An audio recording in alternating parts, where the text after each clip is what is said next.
Welcome to this video where we're going to be speaking about hirsutism, or excess hair growth, unwanted hair growth in PCOS, because as you can see by this number here, up to 92% of women with PCOS will have some degree of hirsutism. So with this video, I'm going to explain exactly what hirsutism is, what causes it, what are the common medications that your doctor may prescribe to you, and also what you can do about it naturally to reduce your hirsutism. So let's get started. So what is hirsutism? So hirsutism is actually defined as terminal hair in male areas. So terminal hair is this dark hair here. So an easy way to think of it is vellus hair is that short little white hair we've seen all over our body. Chest, arm, white soft hairs. They're vellus hairs.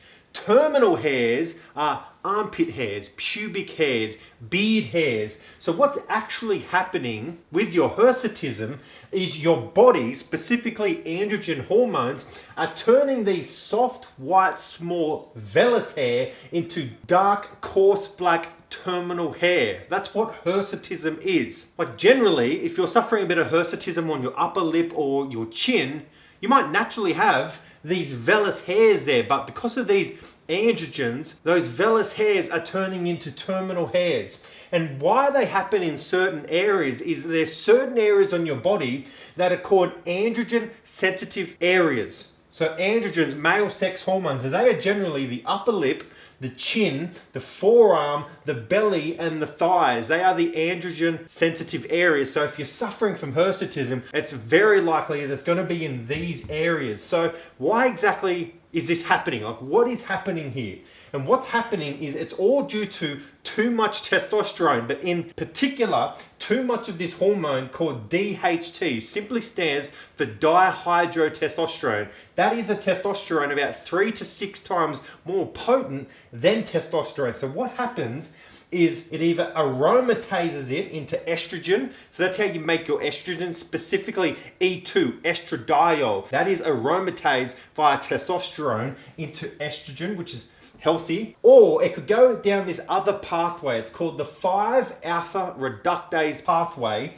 And that there gets converted into DHT. And it's that DHT that is the problem. So in PCOS, when we're having too high of androgen hormones, that is obviously going to convert into too high of DHT. Too much testosterone, too much DHT, too much DHEAS, too much DHT. So a percentage of your testosterone will be converted into DHT. The issue being is if you have too much testosterone, that's obviously going to convert into too much DHT. And that is responsible for hair loss on the scalp, but also hair growth in these androgen sensitive areas. The same thing is responsible for hair loss and hair growth. So in terms of going to the doctor, what they're going to prescribe you is probably one of these three, or maybe a combination, but there's really 3 types of medication doctors prescribe for hirsutism. The first one is androgen suppressors. So they will suppress your production of androgen hormones. And the most common one there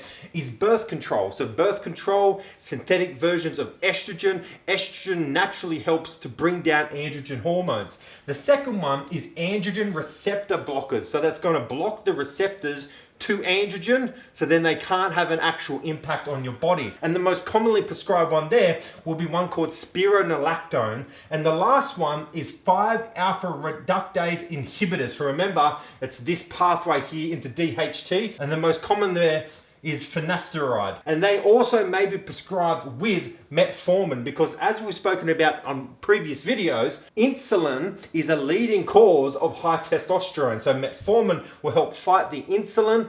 Less insulin in your bloodstream, less testosterone, less DHT, less hirsutism. So with these medications, and as I always like to do, I like to give you the underlying science, like what is the actual principle here?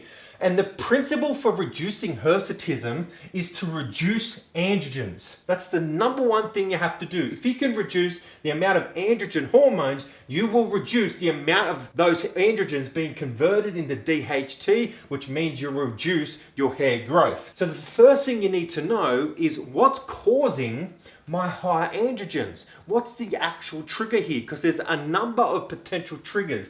In most cases, it's going to be insulin and insulin resistance, but there may also be stress. So on blood tests, high DHEAS, so that's adrenal PCOS, stress can cause it, and also inflammation can also cause high androgen levels. And one last thing I didn't put here is high luteinizing hormone. So on blood tests, you'll see this ratio of luteinizing hormone and follicle stimulating hormone. Now, these ratios are always going to be slightly different depending on where you are in your menstrual cycle compared to where you got tested. But generally speaking, we're looking for a 1-to-1 ratio between LH and FSH. But in PCOS, we see many times a 2-to-1 or 3-to-1 ratio of LH to FSH. And that high luteinizing hormone can also trigger high androgens. But remember, the number one thing we got to do is reduce your androgen levels. So then, how do we do that? What are the steps you need to take?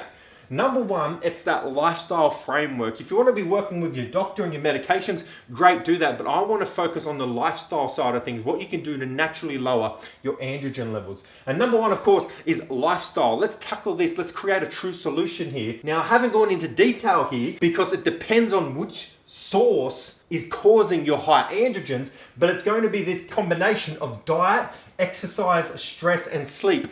Once again, depending on what the source of your issue is it's going to slightly change these 4 things. So I can't give you a direct answer, but it's going to be those 4 lifestyle factors. And then in terms of supplements, what can you do? Number one, the most important supplement here is zinc, because zinc improves ovarian function. It's going to improve natural progesterone levels, which will naturally bring down androgen levels. So 20 milligrams of zinc daily.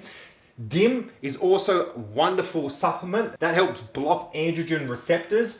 Take about 100 milligrams a day there. And also saw palmetto, that reduces that 5-alpha reductase. So it's going to actually reduce the conversion into DHT around 300 milligrams there a day. So I hope you enjoyed this video. I hope it enlightened you. I hope it give you a little bit of answers, just because, you know, I'm just speaking to women every single day and they just feel absolutely lost. And I don't want you to feel lost, because I understand the science very well. That's why I like doing these videos, because I want to give you the answers. I don't want you just relying on your doctor, or in terms of the lifestyle, relying on me and just doing whatever anyone tells you to do because you don't understand it. I want to give you the knowledge. I want to give you the education so you really get to understand this condition, because then you can actually take control of it. So as always, if you have any questions at all about hirsutism, ask me below or send me a DM if you want to keep it personal. Hope you enjoyed this video, and I'll see you on our next one.